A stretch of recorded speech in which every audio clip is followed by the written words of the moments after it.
Yeah, tuanze.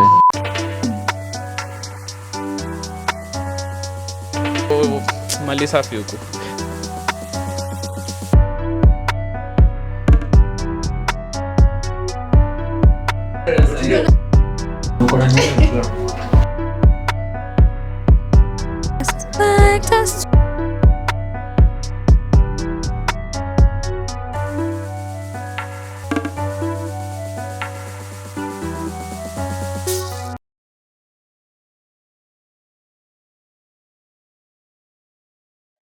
Hello guys, welcome back to Youth Conversations. So leo you have new faces, so lazima tuwajue.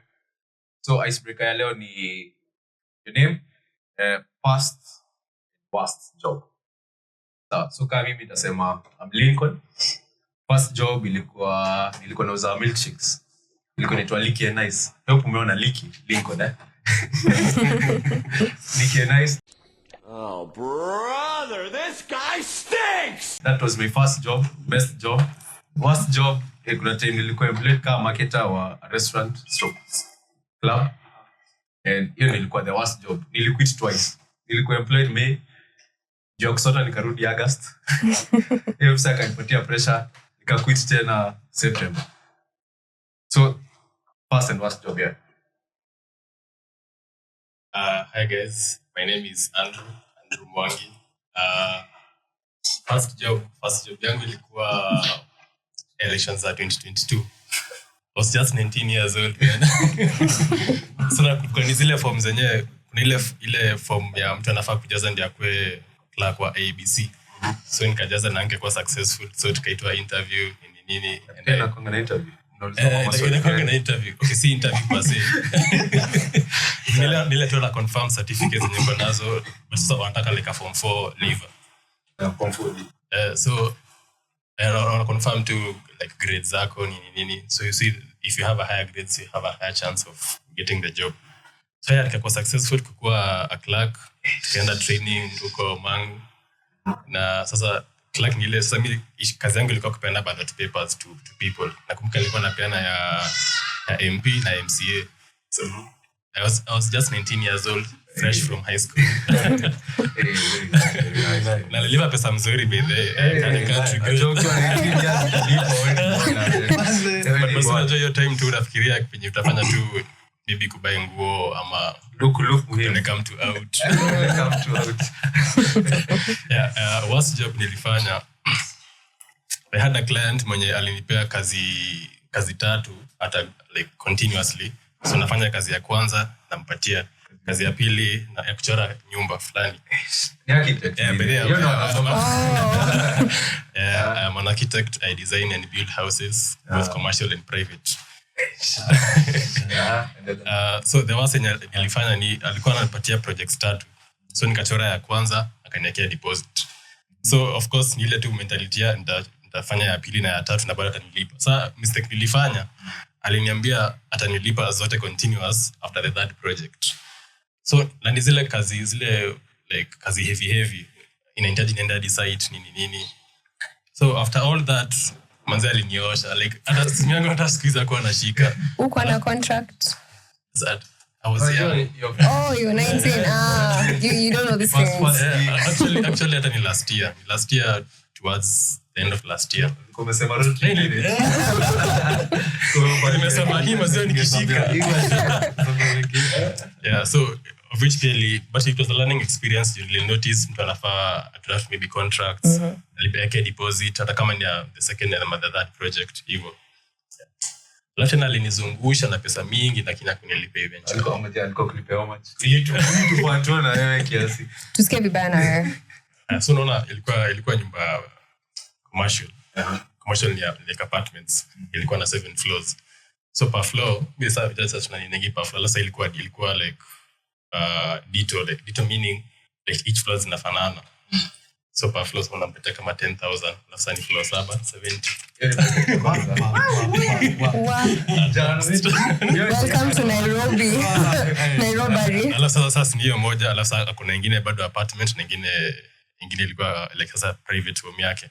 Sasa time niwekea tu deposit ya kwanza. Kutoka hapo hizo zingine za pili ya pili na tatu alikataa kunilipa. Alafu maindio kitu hata inaniumanga zaidi ni hizo nyumba like zimejengwa. Kazi yako alitumia exactly your design. That I have ndio alijenga na lazima tu expose, lazima okay, naweza msuu yes, but sasa mimi namsuu under what basis na sina license za like operation. You see, I had to graduate first ndio like niko na the necessary papers. Yeah. Lakini bado si hakuna tena upige hizo picha kabla hii podcast iende tu tunaweka picha hapa. Kwa nini shikweje hapa nitakutumia hizo picha.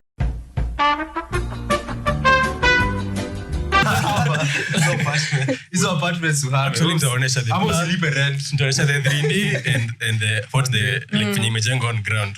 Yeah. But yeah, it was a learning experience though. Yeah. And well going guys. One. My name is Christopher. New face, of course. Yeah, so my first job actually was okay. Currently I'm a chef. So my first job was cooking. Yeah. Chef. Yeah, so my first job was working in a hotel in Elementaita. Yeah, Zaituni Lodge at Target. It's going to be tagged down. It's a really nice place. So that was the first job I did. And I liked it because it's something, what I was doing is something I loved. So yeah. Cooking, yeah? Yeah, cooking. I love cooking. Hey. Wapoa. Right. Hide your ladies. A favorite dish. Yeah, to cook. Okay. Let me see right now. I'm more into Indian cuisines. Actually? Indian cuisines. Injury. No, I'm more into Indian cuisines, but I also deal with Italian cuisines. So right now, I'm basically Italiano. yes, basically majoring pasta right now. Yeah, like right now I can even make my own pasta from like scratch. Oh, damn. Grazie. Hey, grazie. Yeah. It's fun. And then yeah, and my worst job, let me say yangu in a nutshell, worst because I also had a client. I also do private chef gigs. So I had these clients. I had given a breakdown of like everything. So it comes a time I go do the work, everything like pesa alikuwa nafaa kunilipa. Of course, you're supposed to pay the deposit first. So she paid the deposits, did the work, everything was done. And we also did something extra on top. Just for like for goodwill, you know. Yeah, goodwill. So yeah, when time ilifika sikwenda home, now we were like, so we want to leave, just give us our full payment and then we're gonna check. I could like, let me just pay you kidogo and then the final one, I'll finish it later. Sit like, okay, it's fine because deposit alika actually hiyo siku nilikuwa tunaongea. So we were like, this is coming. This is fast. So I sit at home, chilling. Day one, snatch go like, wait, let's just relax. Day one ikaisha. Day two, call her. She's like, yeah, I remember, I'm gonna stay. Just give me a bit of time. Kasema, sawa. Can live for like 3 days. Only give up after how long? I gave up after 5th day. Honestly. Walai, because I was like, you know what? Would you engage aware too? Because I like, yo. No, the thing is, it was a BNB. Welcome to BNB. Yeah, alikuwa amekuweka on. So, it was just crazy. Man, I was just crazy. But then I was like, you know what? I'm just going to leave it. I say, welcome to the industry because, I mean, last month at Caribbean, it's crazy. But yeah, I also learned from that. So every time I'm doing a private chef gig, it's either I leave a full amount before starting. After finishing, I leave like full. I can't get it after starting, yeah? Yeah, after I've done everything. Like, but deposit lazima yeko. Deposit lazima. Because you also have to buy stuff. Yeah. Don't worry. Welcome. Question.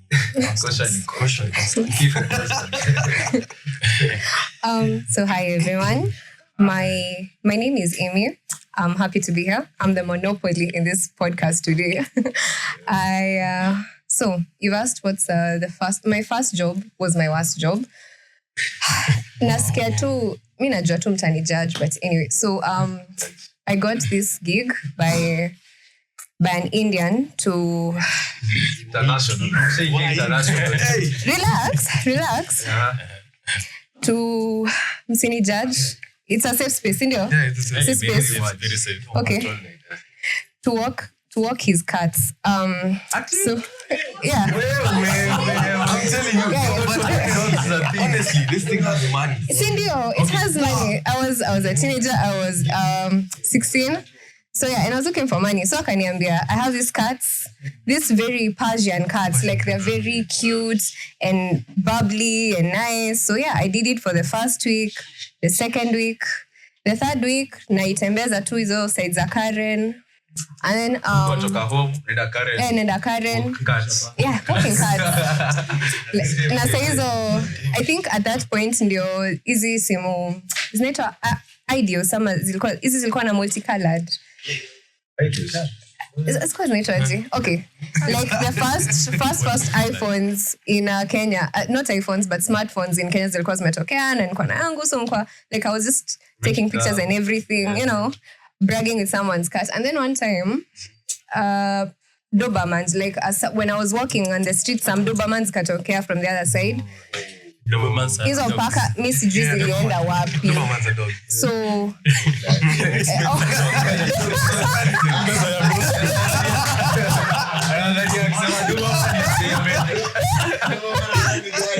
okay, Doberman ni mbwa. So yeah. So like I'm walking this side, then some mbwa zikatokea, the Dobermans now zikatokea from the other side, and one long story short, paka zikapotea. And let us sikurudi kwa hiyo nyumba cause nilijua tu utaulizwa. Probably siwezi amini zilipotea expensive cats. Actually, na zilinigwara cause I literally tried to carry them, but mpaka wale hata niko na hiyo scar somewhere on my body. So long story short, hadi alipiga hadi kwetu. My mom had to deal with a whole week of what has Amy done to my cats? Tell her to get my cats home. So yeah, that was my first and worst jobs, and I've never tried that again. Okay. I still do love cats though. Yeah. To give you perspective, dogi pia walk dogs. Acha juzi kuna pesa tunazita in English name. So there's someone I know who makes like 400k from walking dogs. Kishika 40 dogs. Charging 10,000 per dog per month. Easy money. It's sort of Nairobi. That's one of the easiest things. Yeah, especially in these posh estates. Yeah. Kujitoma. Lakini uende gym kwanza cause hizo stuff seriously. Very nice. So umeshajua panelists wetu, so we're talking about unajua tuko June. Na June mainly inakuanga na Father's Day. It's about men. So ni men's month. So like we're going to like focus on some things that affect men. Juu wanaume tumetupwa under the bus. So nataka tu get your perspectives from this. So we have one lady atupatie a perspective from a female point of view. Na of course as men. So first point, usha feel uko ashamed juu huko na do ya commit financial expectations from maybe your girlfriend, family, ama society. Na ushaita mtu ka juana pesa. Juzi nimeona hapo GC man. Ka conversations jika mliona ati you know, let me leave because you're not financially okay. Mtafute ukiwa na pesa. Man. Yeah. She feel ashamed juu like kuna hiyo do ama like how do you counter that? Okay, personally, I do. Because kuna ile as a man kuna ile standard pia unakonga umekewa. Yeah. Na pia kuna ile standard wewe mwenyewe unakonga umechekea. So ikifika point that kuna certain things you can't even do. Of course, kutakuwa ile feeling ya I need to like do more or it's something like that. Because pia unapatanga most of the times you'll get yes, it's fine. I've done what I want to do. Like at least I have something. But at the same time, what I have isn't enough. I get. Sasa ndo hata hapo unapata most. Sasa unapata a lady will just leave a man because amekosa ku maybe fika ile standard yenye anataka. But of course, you could that feeling definitely comes. Yeah. Not once or twice. Personally, acha mimi nipe an example. See, I'm fresh out of campus, and unajua tu campus venye nakuanga this and that, these relationships and all. So one day we decide the friends na maboys wangu twende tu mahali to chill, have some good time. Nakumbuka ilikuwa after cut. Twende tu chill, twende tu have a good time, tukibond, tukicheza PS nini. It's a slow evening. But then again, so all my boys wangu now kona their own girlfriends. So each akona like girlfriend yake. Then there's you. And then there is me. Me rasiko naka huko sana. So yeah, so kila mtu akakamna na like their other half. So of course ikafika jioni, we need to maybe like get something to eat and stuff. So boys wangu mmoja akaniita kama kanishow. Manze msupa ananiambia anataka kula pizza leo juu ni Tuesday kuna offer. Na mimi manze sina hiyo do man. Sasa nifanyaje? I'm super easy to collect chapu. Rolex. But then nilimwambia like I told him outrightly, wewe fanyaje? Wewe mwambie like hauna that amount of money. This was that the first experience ananiambia ya msichana kumwitisha like things you cannot haiko the first experience. Hiyo DM kumwitisha vitu zenye yeye haezi like afford or achieve. You get? Sasa kumwitisha pizza like every like Tuesday ama Thursday. Yeah, like angegua an extra mile ya kukopa sisi like his friends. Ndio aweza kusustain your life ya. So nikamwambia eventually sisi tuna drain. Ni wewe like utakuwa in debts. You're trying to please one person. You get? Na nikitu society imetuwekea that we need to provide. Officially ni kweli. Hiyo ni undisputable that we need to provide. Yeah. But if you feel how could that able to provide for your person ama hata si must your person like even for yourself. Even for yourself. Yeah. Juu unaweza pata wewe unavanga like maybe designer shoes wewe unataka like hata your comparison tu ya mimi najicompare na wewe like if I kuwa and I feel like ni kitu actually it's a very good idea that tunaongelelea men's mental health during this month, at least to enlighten the men out here that at times ni poa to accept where you are like either ni financially ama socially, stories of relationships, just accept the way you are and in such a situation go as you are, hata kujicompare na msee mwingine or anything, just be yourself.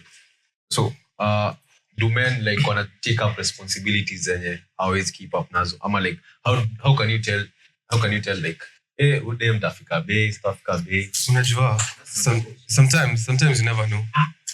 Honestly, sometimes you never know. Utajuaje saka huyo I think alikuwa ameona gold mine. Like najua like kila wiki lazima ni string pizza. The problem is nikishaka provide every once. The next expectation. Unajua musema as a man, this is the slogan I go by. Yeah. As a man, if you're not able to like provide for yourself, if you're not able to sustain yourself for a whole month without needing any help, then there's no way you'll you'll incorporate another person into your life and expect to like be able to, you know. Yeah. So if you're not in that position to be able to the women out there spoil, let me see, if you're not as a man, if you're not able to spoil yourself, don't add another person into your life, man, because the responsibility will be big. As much amesema, it leads to so many deaths. But what if the circumstances change when, you know, for example, you are at a well-off point and then it comes to a point where you can't provide, but you're feeling the stigma or the shame of telling your partner or your friend or whoever you're with?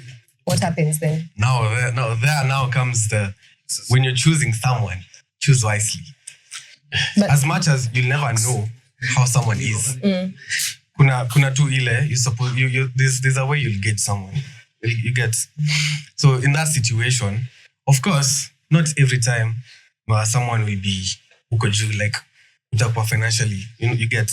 So if you have, of course, when I say you're in that position to be able to sustain someone, at least you have something running for yourself.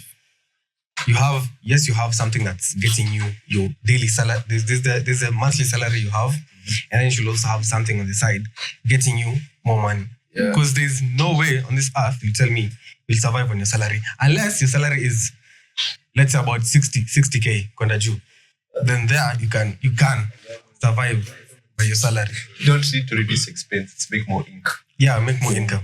So like wacha niwapatie case in point scenario ya Pitandwati walikuanga resolution insurance.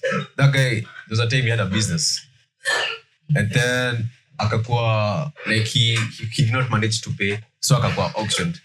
Like alikuwa anakaa kwa auctioned sana, apiga na wholesale. Hey we auctioneers wako kwa nyumba man, wanatoa kati kila kitu man, wanatafuta tu vitu tu wanaweza chukua. Alafu sa like niba wake alikuwa ameangalia hiyo kija yake akamwambia bidii hii kija yako imenibamba na like time tutataka kuuza niambie.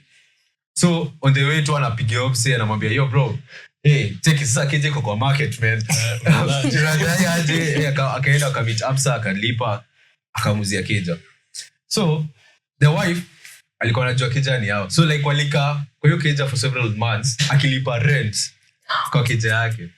So after some time the wife knew, hey manze, even ndo mtu wetu I think kulikuwa na some conflicts, sitaki go into specifics, but yeah I think waliachana or something, siko sure, but unaona, so like unaogopa kumwambia like hey ni kunoma, ukimwambia ni kunoma, Joel alisema like she was a rich girl. So ado kidate tunasema standards, nataka rich bad.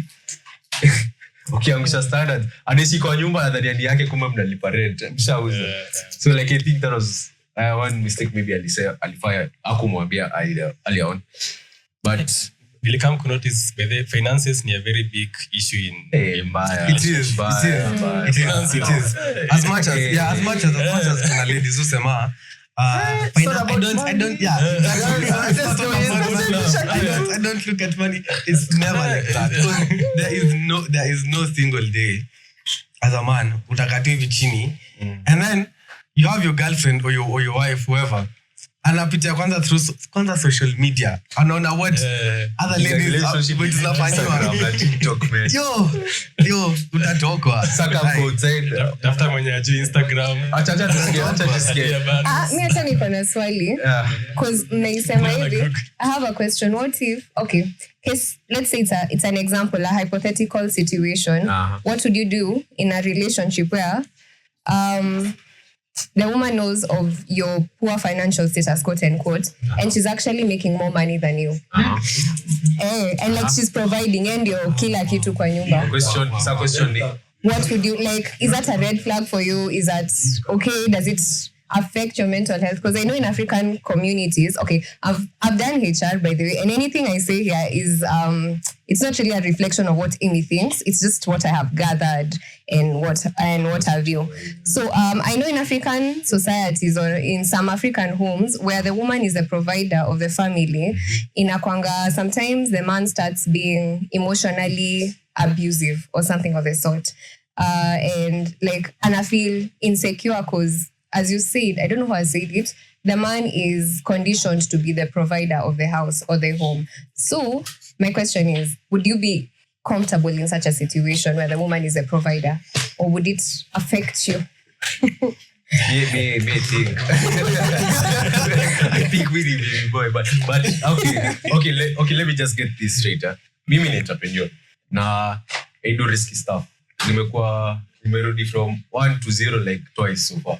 So like yangu kaa niki quit job na mimi ndo sole provider, wewe unacheck juu niko na kiburi yangu ama like niko na business yangu. So like nikipata somebody who makes more money, need somebody who makes money and can be able to like chip in or something, to be able like sasa sijui man, sasa kukani kama mimi nimewekwa man, but kuna hiyo perspective like bora tu asaenda kishout tu konje, wewe unaongea nini na mimi ndo namweka man. Tafika hiyo point Actually nafika hapo ndio itakuwa like at least ukubali for the few months when push come to show you tafika hiyo point. Alafu like to respect the fact that yako juu than you, bado take that respect here.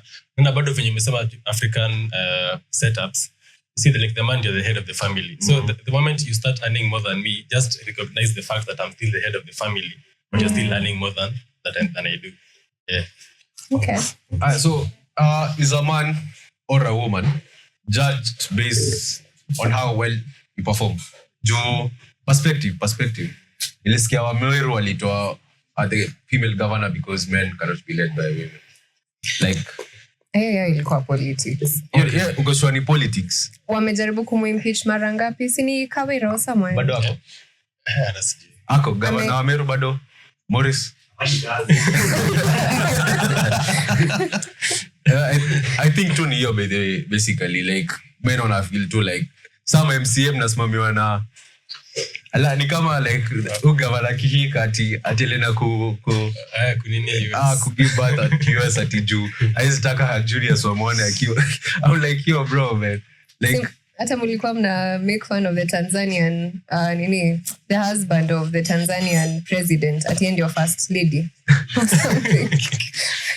Lafa naambia wache kupeleka madam kila mahali. Kawira na her man guitar. So like is a man unakuwa just based on how well you perform financially or mimi naona kama ladies wanaponeanga saa zingine juu like to that gender role inasaidia like ladies kukua more unaweza employ more ladies itakuwa empathetic to ladies juu like kabla upate hiyo talent tena itakuwa like ita take time juu pia ukiangalia hadi women's sports zinakuwa na views juu like ukiwatch Messi akicheza ball na ukiwatch akicheza ball ni different so like yeah it's true like personally naweza sema people are judged by how they perform naturally because let me just even use this instance you find someone mtu amekuja out of the blues someone comes in a neat V8 anatoka nje mwanaume amevaa suti like topis yake safi and then you find another one amekuja a smaller car but he's still driving but he's still driving full stopish amekuja a smaller car but he's still driving kupunguzia vitu kwa hata mkiangalia mtaona the way this other guy is being treated way different than how this other one is being treated. So musema as much as tunasemanga move with your pace, don't live against your means, also at the same point society gives us a lot of pressure. Ni kama usai notice like I'm sure you all may notice like mkienda family meetings nani ana making decisions yule anakuwa na gari kubwa kabisa yule ndo anakuwa bosi so unaenda kwa so sana sema nani ameshasema ndo amesema best advice ile instance mnaendanga hizi gatherings za ocha alafu nasikia watu wa Nairobi ati watu wa Nairobi wasafiri kwanza aone na mali ama unasikia leni tatu watu wa Nairobi klaji na watu wa mtaa tujajua sana so unakuwa just but do you think it's fair though the fact that unani judge because of my like performance hapa inaona kama tuna based on success ya mtu is it like fair Jimmy napiga example ya I can be equally worthy for that task ninayotaka kunipatia for example but umeona huyu msee like akona in a better scope of life ama in a better place than me so nampatia the work you feel like unazapata huyu msee unasema akona small car akona even greater opportunities ama greater talents and skills za kufanya kitu compared to huyu msee wa V8 you get like but unajajua based on your image man say tango first impression humans are naturally optically attracted creatures like what you see first what you perceive first ndio unaenda nayo hata before ujue from a HR from a HR that's true by the way so ya Wamunyoro ilikuwa politics si kutolewa so what goes through your mind ukiona a man feeling like what mnasema ata make up is a man he will be strong abas instant sekero so like perspective yako ni like unamwonea huruma ukoza like ama uko ni mwanaume ama hiyo ni wimbo kujidunga kuna zile mistakes mtu atafanya knowingly of course kuna mistakes utafanya but unajua later utakuja kubite but then you just do it at the same time kuna wale who fall just as in life is just life. Kuna wale watakuwa. So for example, hiyo instance umesema. Umse nasikia alikuwa na overdose so much. Yeah. So much. Personally, I'd say ni mbona kujidunga. Honestly. So like business iliacha kuboom. Business was booming but until no, but why I was reading an article about him. About him. Yeah. Uh-huh. But he was calling people, man. Like he didn't deliver what he said he's going to deliver. So unaweza buy gari kwake. I'm not even going like that. But you see about kuna portfolio like 90 ama 80%. Success rate like ameuza magari almost like 90%. It's our ameuza magari like 90%. But do you know how much the tiniest of the mistake can do to you? Oh yeah, bro. Especially being a successful man. Unakoseanga TV once. The smallest, the tiniest fumble. Na again pia nikituniona pia na human behavior like wanataka aangalia success wanaangalia mali. Exactly. Hakuna mtu ataikwambia acha tumpe flowers na nini. Wanakujenga that. Especially if you kama umefika pale wataangalia this. Yeah, they can't see like the success. Then they call it research. Research. Umeuza gari milioni lakini unajua nilisikia Likon EVs. So yeah, so it's as much as he's getting back on his feet, it's also going to be kidogo tough. The road is also going to be kidogo tough. But as a man, when you fall, don't feel bad about falling. Kama si kitu umejiletea, don't feel bad about it. Because it's life. Life you enda juu na ikaenda chini. If your life just goes like this, question marks. Yeah, question marks. Yeah. Life definitely tende even ishuke. So yeah, when that happens, don't feel bad. Get down, stand up, dust yourself and move. Yeah, I feel like when mwanaume falling ni kitu normal, kitu inevitable. Sana you see for business people like unaweza pata biashara ina boom this side again after like 6 months but mambo inaenda vibaya. Falling is normal. Falling ni kitu normal. Kitu mimi naweza sema ni to avoid bringing someone who has fallen, like bring them down kabisa ama sleeping on them. Unapata hadi mtu analezengi self esteem kama Cairo mse alikanyangwa sana man. Let's be honest. Don't bring a man down. Like a man who is down acha tu akae chini, like a reflection on his journey. Na the aspect of brotherhood. Lincoln when nikiona uko chini leo sitaanza kuambia even my closest friends sitaanza kumwambia ati Lincoln manzi yako down sijui nini. Yeah, that's between me and you. So like mimi nitajua vile nitakusaidia where I can get. So hii mambo ya everybody can fall. Kila mtu anaweza anguka. Unaweza pata hadi biashara zile kubwa zimeanguka chini. Yeah. Kila mtu anaweza anguka. Hadi even women can fall down. Si ati tu men. Yeah. So yeah, so like women wanapatanga softer landing though.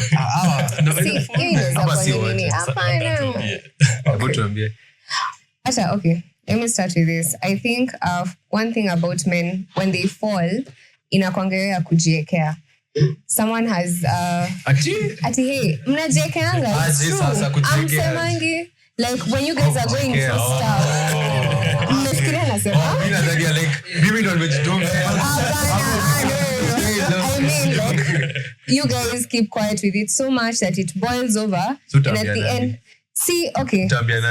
You have friend groups. Sema niko na bills za kulipa. For example, I'm staying somewhere, sina do rent. Squeeze kuna so many financial solutions, banks, SACCOs, loans. Nachukua deni na niko na deni already. Si uchukue ile iko na longer repayment period. So nige debt twice. Sasa kama already siwezi service my expense, niko na like I'm already in debt, si ndio? Alafu nichukue another facility, financial facility on top of that. Sio ni kujimaliza tu. So like unajipatanga like utakuwa na deni mbili. So okay, it's not a good solution, but you'll cop up Peter to pay what's the other name? Dan or something.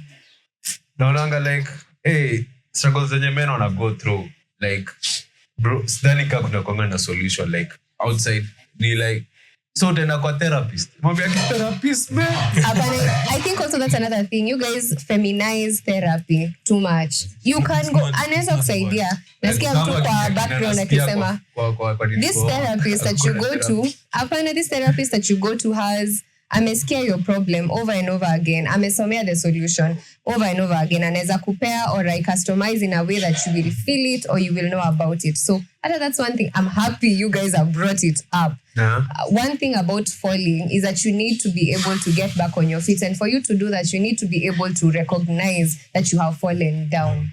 Mm-hmm. Yeah. So that's what I think about falling. Have men become weaker as the ages go by? I think it actually depends on your perspective. Again, we come from an African society or an African solution. An African background where wanasemanga mwanaume hufai kuongea like kufa tu na shida zako, which I don't think is true. Na true enough, there are some women who have also been like wamezoea kwao baba yao akiwa na shida haongeangi, he does whatever he needs to do for him to bounce back on his feet, and he does automatically.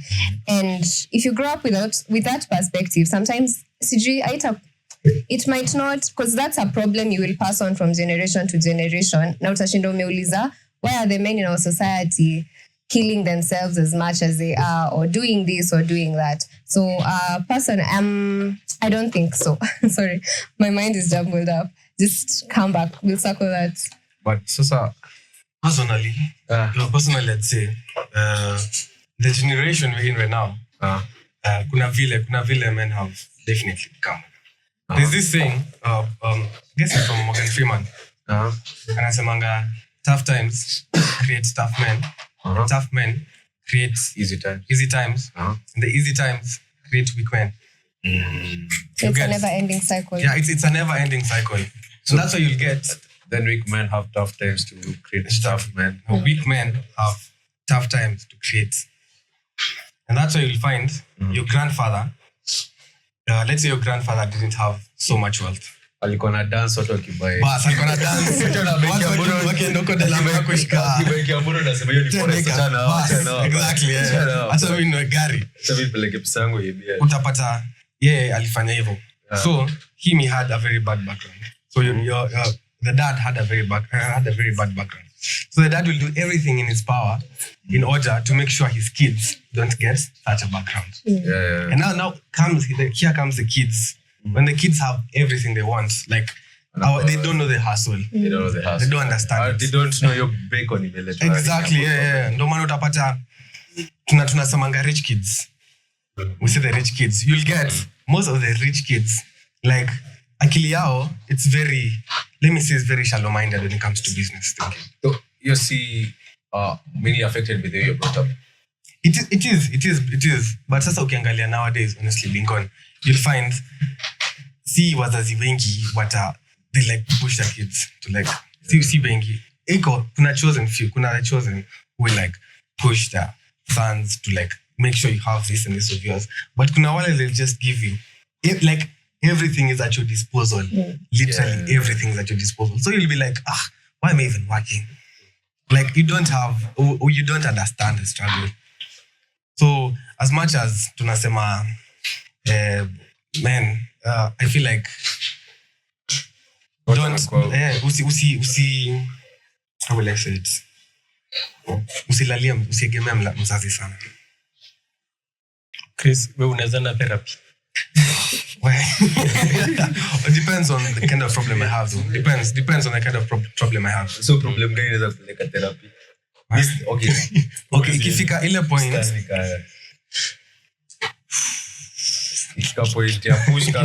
ikifika ile point ya push comes to shove, ile point ya you feeling like depression is eating you up.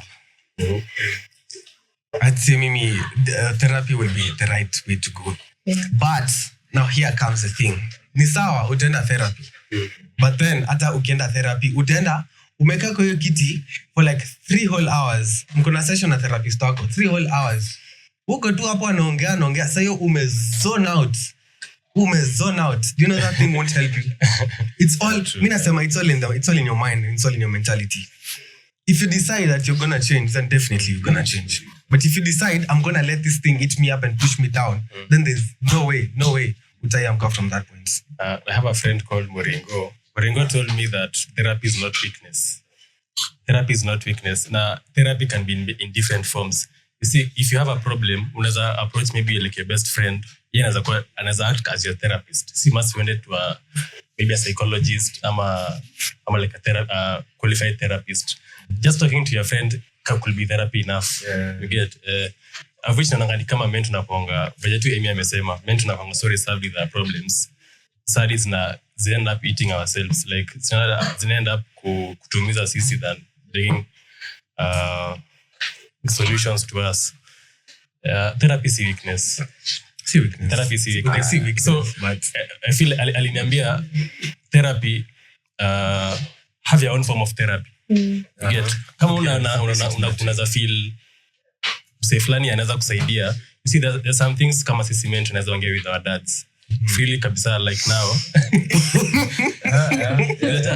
See maybe stories of finances ama stories za mistakes zenye alifanya kitambo. You get tukaweza mnaweza ongea na yeye. Solution unaweza pata anakuambia kitu yenyewe hauko umefigure out hivyo. You get anakupatia a different perspective of something and you're like hey manze yeah, ina make sense. So therapy ni personal na si must like therapist ama psychologist ni therapists can be like so close to you. So unaweza lia. yeah okay me I won't lie. Yeah, I have cried. Like okay as a man it's never bad. People criminalized like kulia. It's never okay men okay the society looks at men like perspective tunapenda society ni wewe as a man wewe ni mawe. You get like nothing should go through you. But if you look at it honestly, as a man, cry. Let your tears run, but don't let them run in front of the wrong people. Yeah. Let your tears run, but they either run in the shadows or with someone who you really, really, really trust. Because pia tunaambiwa crying releases out a lot of negative and bad energy. Yeah. So crying also helps to like relieve yourself down. So usisikie mbaya kulia. But sasa don't cry in front of the wrong people. Because now hiyo ni kitu itaku date in private. Wow. Hiyo ni kitu inaweza ku bring down back. Mimi niko na swali. Okay, what methods do you guys use then to release all that pent up energy? If I know like Carl Lincoln I'm in therapy, for example. So what do you use then? How do you safe space? Yeah. So like what's enough energy? Stucky join me. Eating plus.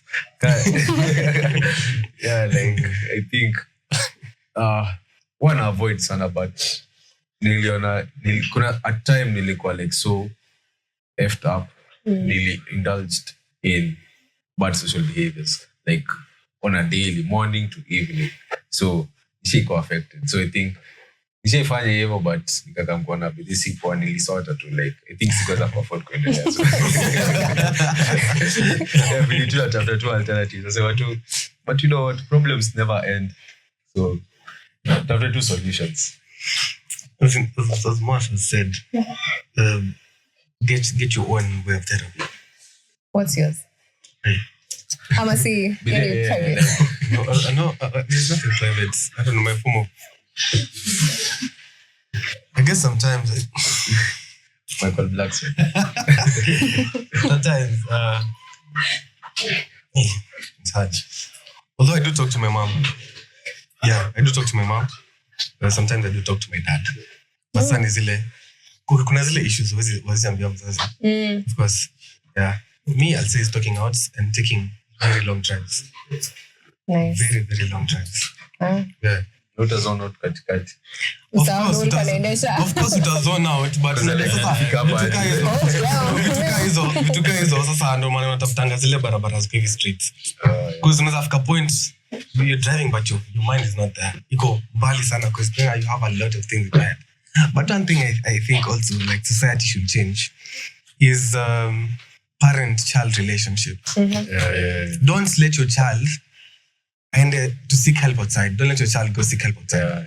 As a dad, nurture your son. Bring him up to the man you want him to become. Like, don't make him feel there's no way I can talk. There's no way I can't talk to my dad. Let him feel like you as a parent, you're the safe space. Unaona? No, sasa hapo sasa, I guess from there things will definitely be easy. Yeah. My dad used to say, don't focus so much on the outside vision, and also be able to build what's inside the man, be able to make him feel like he can talk and lead, and anything else that is necessary. Yes. My own form of therapy, I feel like I like isolating myself. In this moment of isolation, napatanga so many thoughts. Like nile tu, maybe go somewhere in my room, nakaa hivi chini nafikiria, nimeka simu kando, nakaa tu hivi nazubaa nafikiria, like nini hiyo imetuma nifike to this state. Na I try looking for not a solution per se, but how I could have avoided getting myself into that problem. Nikitafuta solution I don't think ni kitu inaweza work like instantly. Hapo unafikiria na emotions, si unafikiria like with your right mind. So najaribu kuangalia ways in which ningejaribu ku alternate hii kitu ama ku alter hii kitu iende ikuwe like different. My own form of therapy ni basically ni isolation. Nakaa tu peke yangu mahali nafikiria sana. That's bad. But yeah, that's bad. That's very, very, very bad. Unaona, the fact that you'll sit down and then when you start thinking about it, you're like, what will I have done different? But you see, there's no difference with mine and yours because hata ukienda your long drive, see, bado ni isolation. Hata Lincoln, ukiindulge kwa hizo vitu. From the real one. At the same time, no, me, at least I find a way of talking it out. No, I find a way of talking it out.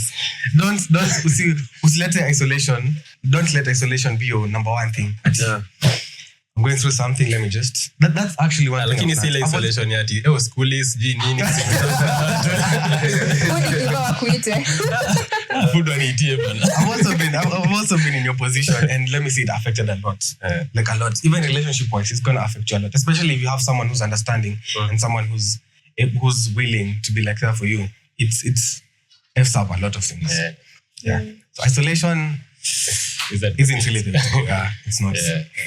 So ukipata problems, like how do you like counter problems? Unaangalianga like una blame nani? Una blame like una going it through aje like sasa nikasa hii like niko na stuff nafaa kufanya, but maybe stuff like una blame the outside world ama una blame ama una blame your actions.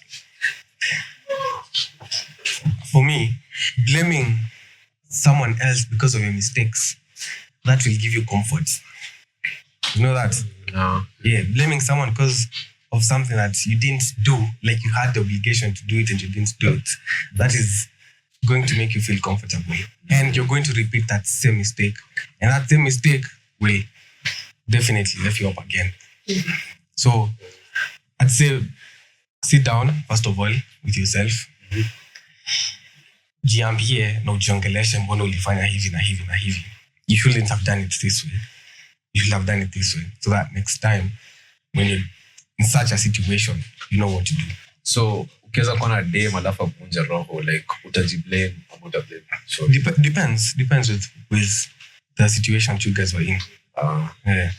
Una blame environment ama una blame the man ama una blame? Again, it also depends on the situation that I am in. I don't know. I think... Yeah, it depends on the situation. I mean, give me an example. The last problem that you had, how did you solve it? Really blame ilikuwa an outside ama ilikuwa inside? Like, an example, tusema nini kama like being sucked at a job. Like, itakuwa ni Julie fail as a person to do the job well, ama ilikuwa like the company didn't see fit, ama walikufuta juu ya like hivyo tu. Najua kuna watu hufutwa kazi hivyo tu. Nikaa upoteze contract ya gava. Najua ujuangi nani amefanya hivi. So like unaweza sema ni wewe ama ni...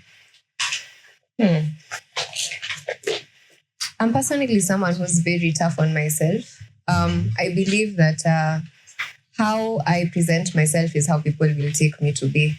So kama ni mimi nimefanya shida, mi wenda therapy by the way. Mi wana hiyo kitu isaidia. So I'm able to talk it out with my therapist, and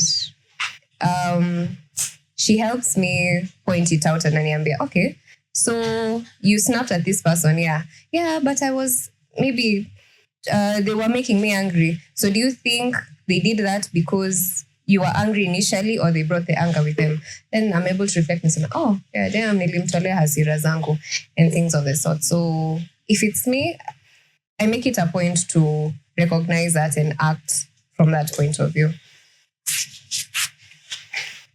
For me, nasema ile methali moja ya Kiswahili nasema biba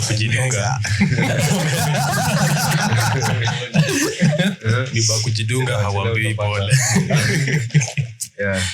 Biba kujidunga hauambii pole. For the longest this is my thought only. For the longest I felt like some mistakes ni sisi tunajiingizanga.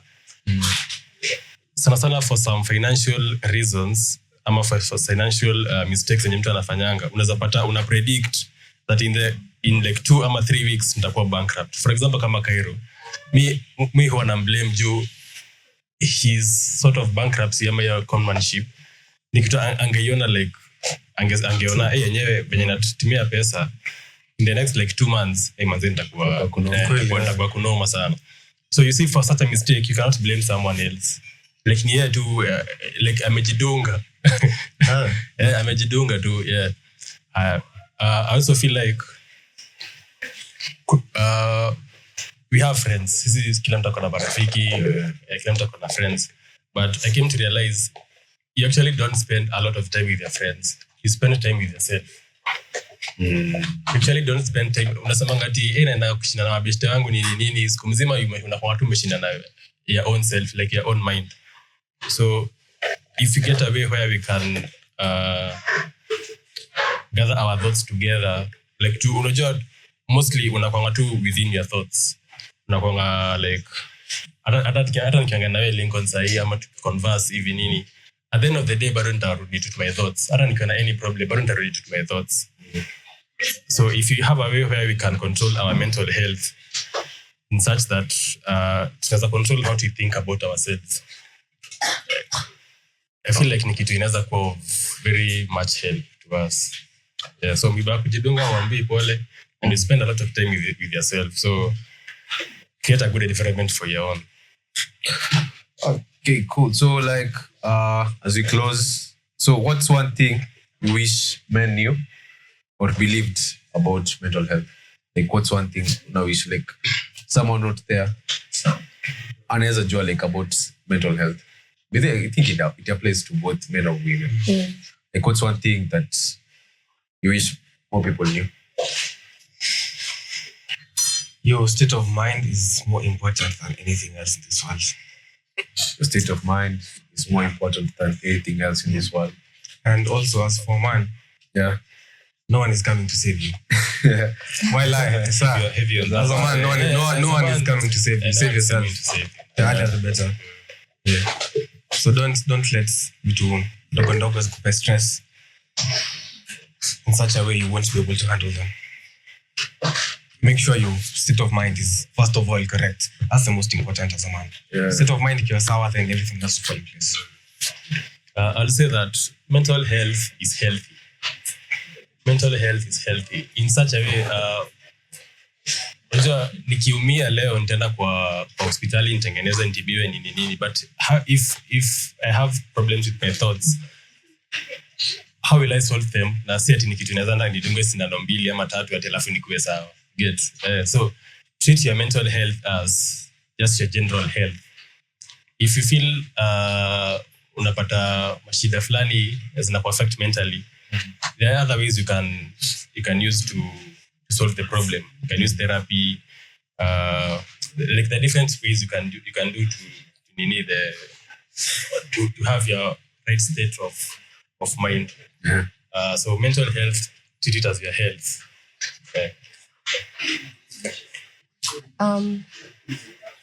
In my research, I've come to realize that some people are not really conversant, or they don't really know what emotional intelligence is. There's someone who said kitu ya when you talk to a girl wanaanza kukutharau and all that, and I think it's something we also need to realize and to understand that these people, we need to also hold them much as they hold us, and times are changing, and when they open up, be there for them. I don't know if that makes sense, but yeah, if you're a man and you're watching this, just know that you're not alone. But check on back out. Yeah.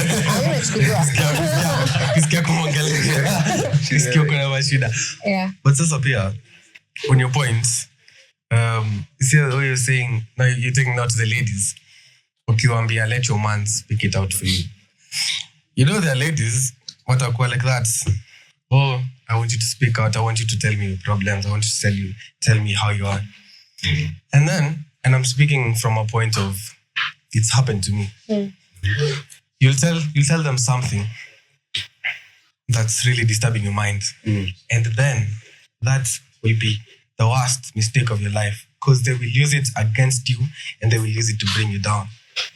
Yeah. You get, so as much as tunasema pia tujiangalie and also talk out, I really, really emphasize check out on who you're talking to, or who you're laying out your problems. Don't lay out your problems to everyone. Some of them will use you to bring you down completely. Yeah. Okay, so about me, something that we were told today. So a person cannot make you feel inferior without your consent. So like, when you feel inferior, kasi wewe umetaka go feel that consent, kupeana your consent. So thank you guys. That's the end of our discussion today. But don't forget to like, share, comment, and subscribe. So guys, get ready for season 2 coming up. New logo, new things, new stuff. Yay. Kaboom. We're going. See ya. Don't fear. See you guys. Oh, and for men, don't fear. Don't fear, man. Siogope. Siogope. Nimeona watu wanakula, man. Siogope.